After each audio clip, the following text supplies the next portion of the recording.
your quirky Sunday morning podcast, in which I bring you.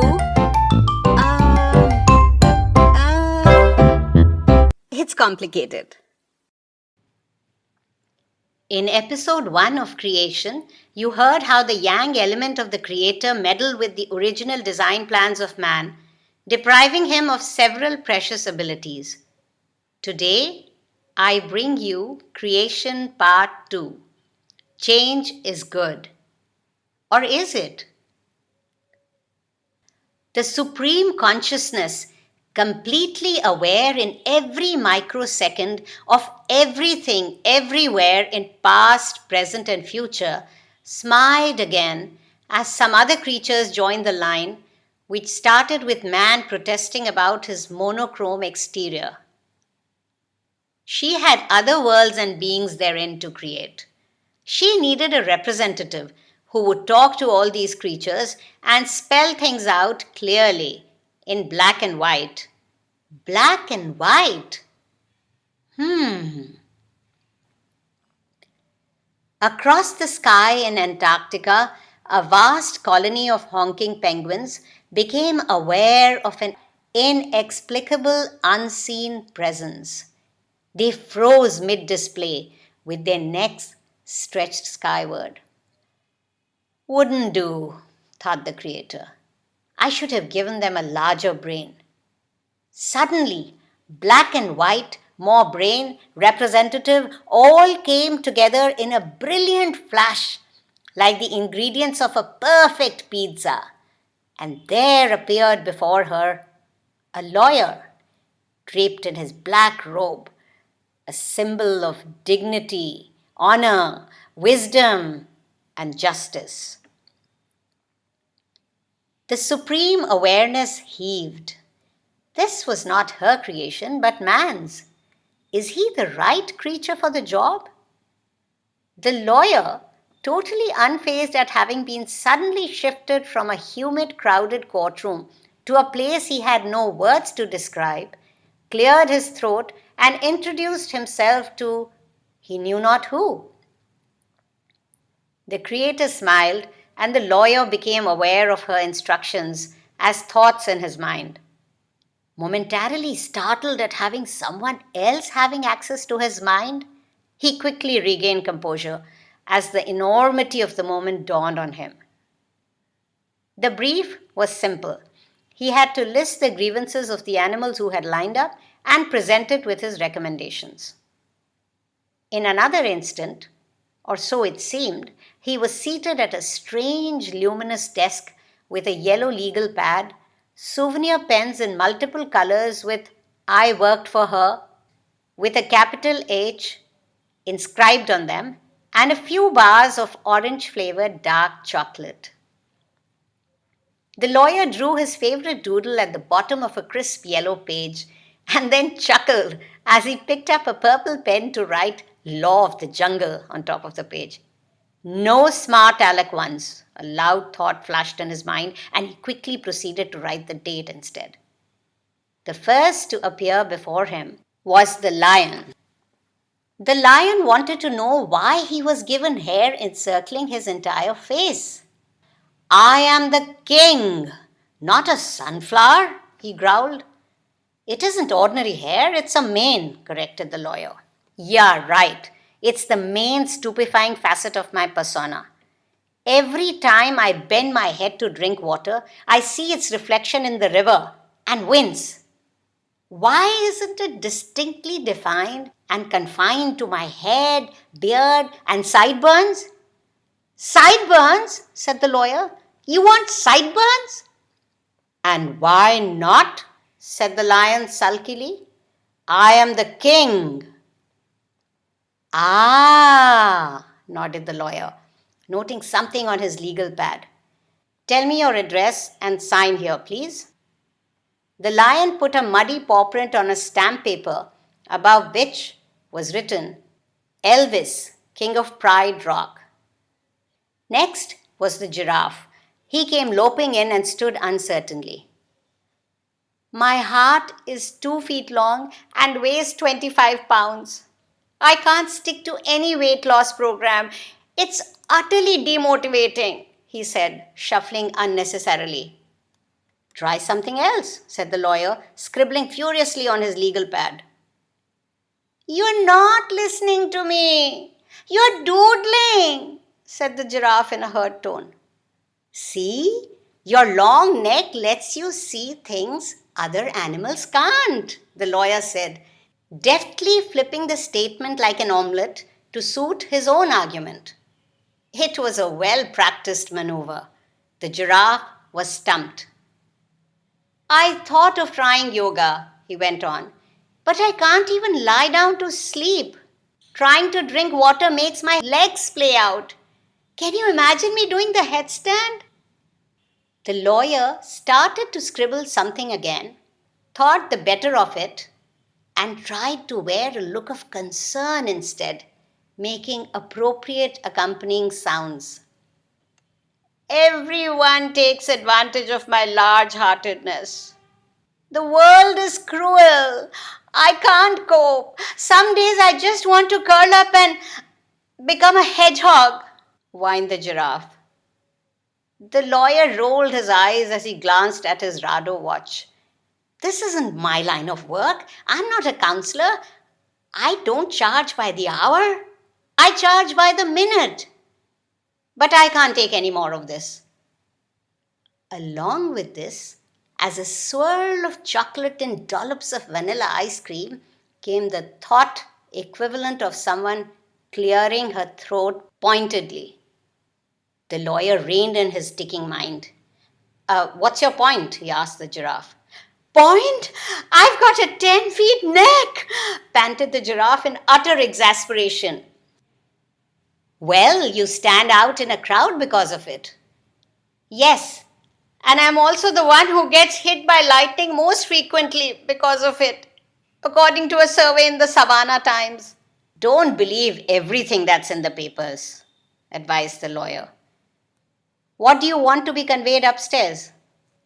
I just want to know what was the Almighty thinking when He created me? It will be easier to deal with all this if I knew it was for a higher cause. If there was a grand design for my kind, then I can walk with my head held high, knowing I know what no one else does. The Almighty sighed. It was a very human kind of sigh. She didn't like any of her creations to be sad. It was true that on this planet, one of them had willfully, gleefully, repeatedly brought on misery and catastrophes upon himself. But the others had lived in harmony with the laws of this universe. The giraffe was not supposed to be on this planet at all. He had been created to inhabit a planet with different forces, where the nourishing plant life was dangling from the sky, and he was to have been the shortest, cutest, and most musically talented of the creatures on it. But again, the yang element had intervened, playfully stretching the neck to such an extent that ultimately the poor creature couldn't even oink, moo, or roar, let alone sing. This one act of the Creator had left the poor animal with only humming abilities to express all his emotions. And so, he had been sent off to Earth, the planet for lesser beings. The lawyer was furiously writing away on his pad as the giraffe walked away with a wistful expression in his large eyes.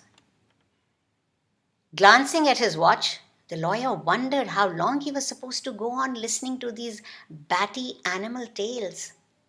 He was to meet a senior judge for tea to speed up his appointment as a judge in the highest court of the land.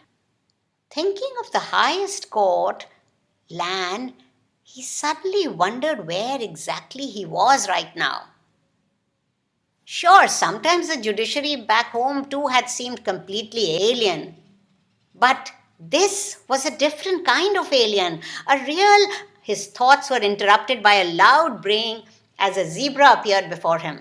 Hi, bro, the zebra said jovially, and before the lawyer could respond, went on with, I don't have a choice, but you are human. Why are you stuck looking black and white? The lawyer cringed. He wasn't used to being at the receiving end of insults from a grinning zebra. What are you protesting about? He asked curtly. Well, I thought you'd understand, but now I ain't so sure, as seeing as you're stuck with black and white too, and you chose it? The zebra snorted. 2 minutes, barked the lawyer, looking at his Rado watch again. Okay, take a chill pill, man. Look, I'm sick and tired of being black and white, you know. I'm told even the moving pictures are in color now, and they ain't even real. So, you want to strut around in Technicolor? Asked the lawyer with a crooked smile. Technically, yes. Okay, you can leave now. Your petition will be delivered. Dude, what's that around your neck? A bit old to wear a bib, you know. Out, hissed the lawyer as the zebra departed, grinning. I would like to present my recommendations, announced the lawyer. Begin, said the voice in his head. The lawyer started speaking, crisply, clearly, quickly. The lion is quite sorted as compared to the others, just needs a deliberate gene mutation to turn his mane into a mop of hair on his head and a pair of impressive sideburns. And while you are at it, do please consider giving him the ability to play the guitar. What? The thought was the loudest the creator had ever responded with and made the lawyer wince. It's easy if you try. It isn't hard to do. Just imagine, he whispered in an unnecessarily lilting voice. Okay, the giraffe, he is too angst-ridden. Wants to know if there's a higher purpose to him being the way he is, blah, blah, blah. I recommend 2 courses of action. You can choose one. Number 1, create a completely new animal specifically to be the giraffe's counselor. Number 2, turn him into a hedgehog. I would go with the second, as the first one may be more expensive and may require new laws, etc., regarding the new animal's place in the circle of life. But the overpopulation of hedgehogs will cause an imbalance, flashed the thought in his head. This creature may not be smarter than the penguins after all, the creator was beginning to think.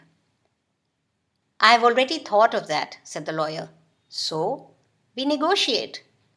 There was a hint of smugness in his voice as he continued. The giraffe can be given a choice.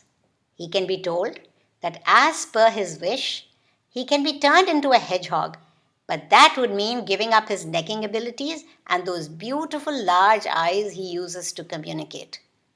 I think he will start looking at himself differently then and won't be so miserable. The creator's confidence in the lawyer's intelligence was restored. She smiled and wondered if it would be a good idea to create a planet of lawyers. The lawyer heard it as a whisper in his mind. Balking at the idea, he exclaimed, No. We don't like to be with too many of our own kind. We need non-lawyers to survive.